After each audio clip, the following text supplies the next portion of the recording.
Welcome to the Slop Farm. Enjoy the video. You start by confirming prerequisites. Check that your PC uses UEFI and Secure Boot is currently enabled. Once done, create a Windows Recovery USB and backup critical files.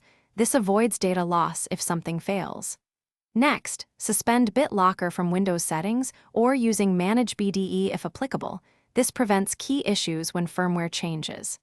Finally, reboot into UEFI/BIOS using settings right arrow recovery, right arrow restart now. Pick UEFI firmware settings so you land directly in the motherboard menu. You've reached the firmware settings, now find the Secure Boot option. It's often under Security, Boot, or Authentication.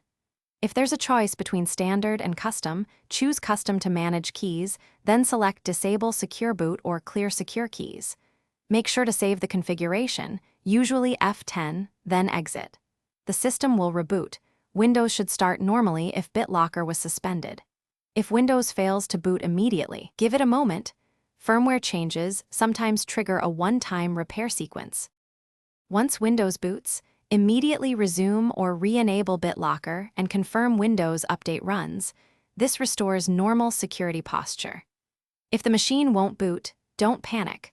Reboot to firmware and restore defaults, then repeat the disable process more carefully, ensuring BitLocker was suspended first. One key troubleshooting tip. Have your recovery USB and BitLocker recovery key accessible. Use the recovery environment to repair startup or restore a previous system image.